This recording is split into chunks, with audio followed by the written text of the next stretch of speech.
Good evening to everyone.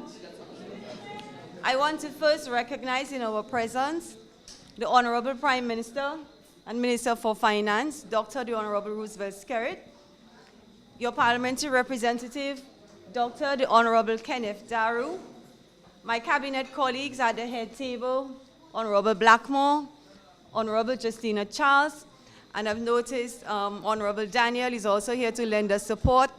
And to you, the residents of Pichelin, I want to say good evening to all of you and recognize the presence of the media as well.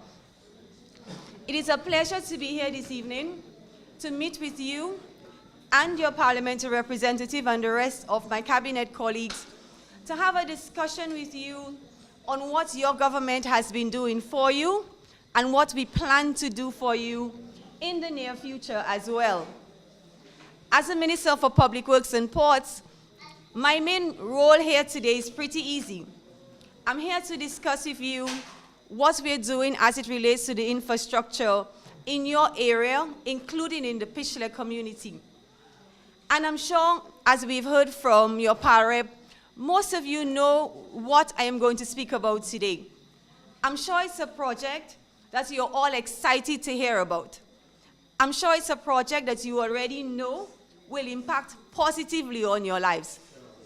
From a personal point of view, I think it's a new project that is one of the most exciting, dynamic, and transformational projects in the portfolio of the Ministry of Public Works and Ports as I speak to you here today.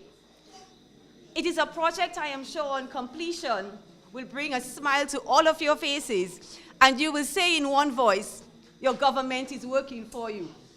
I am speaking here of the Loubier to Bacatel Road Rehabilitation Project, which the Honorable Kenneth Daru has spoken to you about, and I'm sure you've heard a lot about before. I am here to give you an update on that project.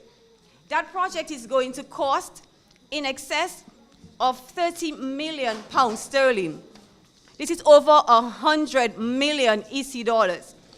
And because of the hard work of your representatives, and in this case, because this project is going to span not just your constituency, but also the Grand Bay constituency, I have to say to you today as a member of the cabinet that this project is coming to you because of the hard work, the constant lobbying of your parliamentary representatives, both Dr. Daru and Honorable Justina Charles. And they have not done this directly to us as ministers in the cabinet. It has gone further. They have continued to lobby even to the Prime Minister, who's also the Minister for Finance, to explain the vulnerabilities of your area. And I can tell from his opening remarks that it is something of concern to you. So I am happy to be here tonight to assure you that your government is concerned about your welfare and your safety, and we are going to do something about it. That project is going to span from the Loubier Grand Bay Junction right through to Bacatel. So it's going to touch all of our communities, from Belleville-Chopin to Pichelin to Grand Bay to Font-Saint-Jean and to Bacatel as well. And you may ask, what is that project going to include? It's going to include the construction of between 12 and 14 large culvert crossings. We've all experienced Tropical Storm America. We've all seen the pictures of the devastation from Tropical Storm America. We all know the experiences that led from a lot of rain in a short space of time, and the size of the current culverts we have in Dominica. That volume of water was just too much to be accommodated by the culvert structures that we had in the past. And remember, when the rain is falling and that water is dashing down, it doesn't come with just water. It brings with it debris. It brings with it leaves. Whatever it finds in its path is going to come down with it. And what did we find happening during Tropical Storm America? Things were blocking the way for the water. And what happened thereafter? We had flooding. When you have flooding, you have damage, you have destruction. We know that. We understand your vulnerabilities. And I'm saying to you here tonight that your new major development project that will transform your section of the island is going to address these vulnerabilities. And one of the ways we're going to do so is to build back better than we did before, build a resilient infrastructure that will cater to the circumstances that we have experienced in the past, to better enable us to deal with any other eventualities moving into the future. The project is also going to include 3 bridge structures. I should probably qualify that. 3 new bridge structures. One at the location of the Geneva Bailey Bridge, another major works on the Pichelin Bridge, and the third one in Mitcham. I don't think I need to go into that one. At the Grand Bay Town Hall, the Prime Minister already made the announcement. We're getting a new bridge at Mitcham, and it's going to be included in the Lubia to Bacatel Road Rehabilitation Project. So we already know that. Another aspect of that project is going to include addressing the road edge failure. You know where the road just starts to fall down? We're going to do something about it.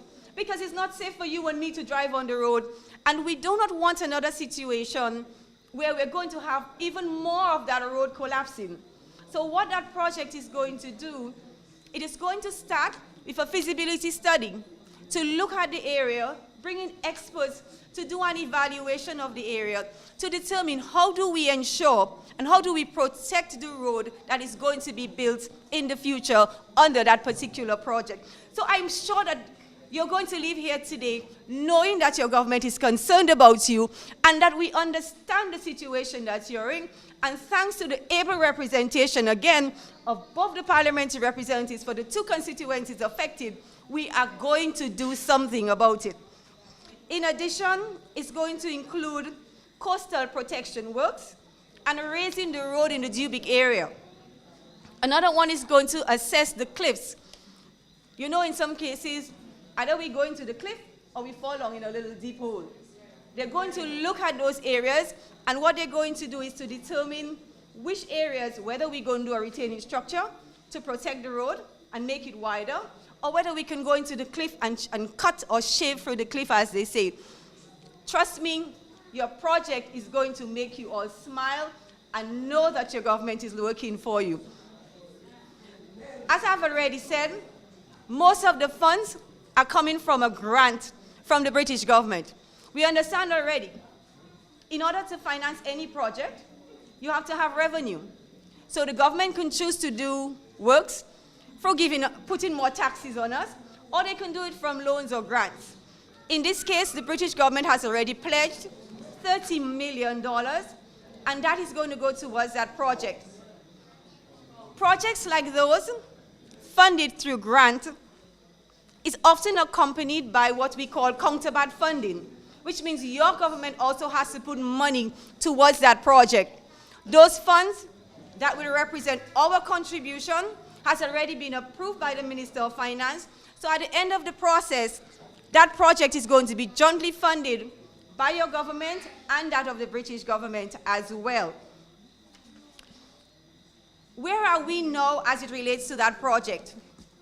This week, the Honorable Prime Minister has signed off on the contract for the first consultant to be hired on that project. What is that consultant going to do? He's going to do what we call a feasibility study. He's going to come through Dominica, he's going to walk the road with his team of experts to decide how is he going to design different interventions to address the things that I said to you today. But be not afraid. We're coming back to you.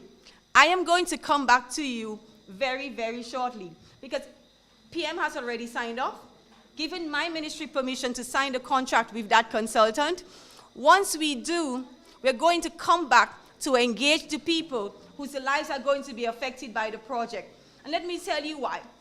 As a minister, I recognize that the invaluable contribution of people from the area in the design of anything that we're doing as it relates to the infrastructure.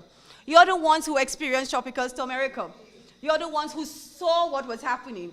We cannot do designs without your input, and we have no intentions to do that either. We're going to come back to you to get your input. Let the engineers and the technicians and the consultants hear from you what you have been experiencing, what you have observed for the last 30, 40, 50 years, so that they can include that in their design. So remember, the the point of this is, at the end of the day, belongs to you, and we want to make sure that we attend to everything of concern to you. So I shall be back shortly. One of the things I want to ask you, though, is to be patient with your parliamentary representative, to be patient with your government. I'm saying to you this because the slow pace of this works is not because of us. The funds from the British government is being channeled through the Caribbean Development Bank. In order for those funds to be disbursed from the CDB, we have to go through a process. The CDB has its own internal processes, particularly as it relates to its procurement rules. So for instance, before that consultant could be hired, we had to put an ad out. And the ad was published internationally, asking experts, both here and internationally, are you interested? What is it you have to offer? So there's an opportunity as well for Dominicans and Dominican contractors to compete with the rest of the other consultants in the international arena for this work. But remember one of the benefits from this. The ad going out internationally allows us to have a high caliber of consultants, people with a lot of experience that we can benefit from. And I think that is a positive. So while it may take a little longer, that is a positive I think that we can take, that at the end of the process, we're going to have a product, or we're going to have a road that is going to meet all of our needs. And I think that is important, at least certainly for me today. But having recognized already that it's taking a while to come, and knowing in advance that these things take a while to happen, we have not been asleep. And I'm sure you will all agree that we have not been asleep. So what does that mean? From April of last year, you would notice that there have been a number of small to medium-sized interventions across the two constituencies. The last number that I have is we spent in excess of $6 million EC dollars between the two constituencies of Petit Savan and Grand Bay. And why are we doing this? We're doing this because we understand your plight. We understand that we need you to be safe, one. We need you to drive comfortably on the road. So you will notice in a number of the two constituency, different sections of the road, we've done it with rigid pavement, all in a way to make you more comfortable and to make you feel safer as well. Some of those works also included river dredging. And I will stop here because I realized when the parliamentary representative spoke of river dredging, I could hear mumbling in the crowd. I want to assure you that we plan to continue assessment of those rivers, and we plan to do further river dredging. Because don't forget, the ultimate objective of your government is to ensure that you are safe and to ensure that you have a better standard of living. So everything we do is geared towards those objectives. So I'm assuring you that we will continue to do assessments of your rivers, and we will continue to schedule works for the dredging of these rivers. The works that we have done so far, particularly as it relates to river dredging, we have spent in excess of $1.7 million thus far in dredging the Pichelin, Geneva, Bacatel, and Fort-Saint-Jean rivers. So we've actually done something. And I can understand you're going to say to me, we have not done enough. And I'm giving you the assurance, we're going to come back. It is not over, we are going to come back. If we think of works we've done in Pichelin, we've spent almost $700,000 on fixing the wing wall of the Pichelin Bridge, rigid pavement works and road edge failures for about 480 meters of road, as well as we've done some patching.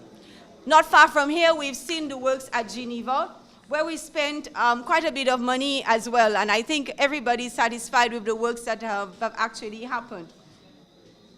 I want to make this point here before I go further, though. All of these works that we've done from April of last year to now have been done by local contractors, have been done by contractors from your respective communities. Your government is about empowering its people, and this is one of the ways we've decided to do so. So what happens? Contractors from the area were able to bid on those projects, And when one contractor would win the bid, they are now going to go out and employ persons from the community. That way, there's additional income in a number of households in your community. And this was done deliberately, like I said, to empower you, to give you opportunities for employment so that you can better take care of your families and be more comfortable. And I'd like, before going further, to take this opportunity. I'm not sure if any of my contractors are here, but I would like to take the opportunity to commend the local contractors. I think they did a remarkable job, and I think we can all say hats off to them and congratulations on a work well done.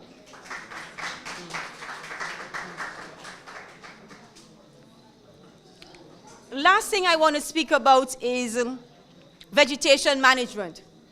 The Ministry of Public Works, in the last 18 months or so, we've embarked on a rather aggressive vegetation management program. By vegetation management, what do I mean? I mean cutting off the trees, making sure that the drains remain clean. And why are we doing that? It's all going back to ensuring your safety and protection for you. So for instance, sometimes you're driving on a road, particularly at night, and the tree is almost in the road. What does that mean? You can't see oncoming traffic, which could result in an accident. Confirming again that we're interested in your welfare, in your well-being, and ensuring that you stay safe. And your area in Pichelin is no different. We have more than 10 contractors between the two constituencies who are doing a remarkable job, and we want to congratulate them as well and assure them that we will continue to provide contracts to them to ensure that you, the people of Pichelin, and the neighboring communities are safe and can drive and walk these roads and feel safer than you ever did before. But before I close, I need to make a point.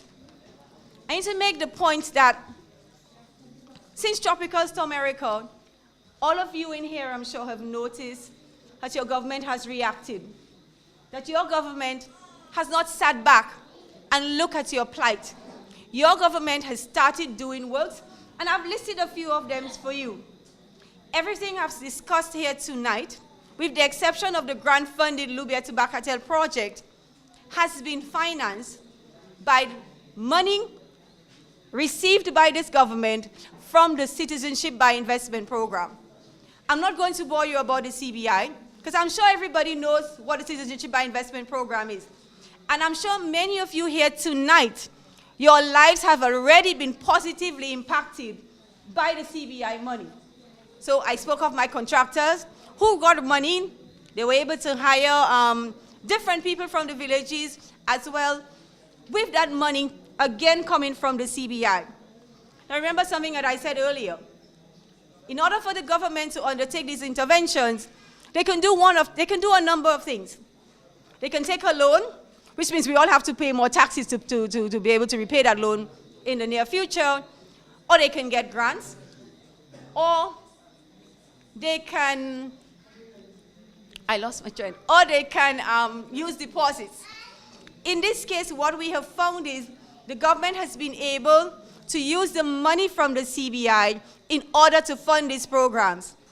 And the last thing that I want to say to you tonight is, I vote for the CBI. I vote for the continued promotion of the CBI. I want to take the opportunity to thank the Prime Minister for the sacrifice that he has put, his personal time, sacrifice to travel around the world to promote the CBI so that you and I can see a difference in our infrastructure, can see a difference in the lives of people. So while other people may want to vote for increased taxes, as an economist, I'm sorry, I am voting for the CBI. Thank you for your time.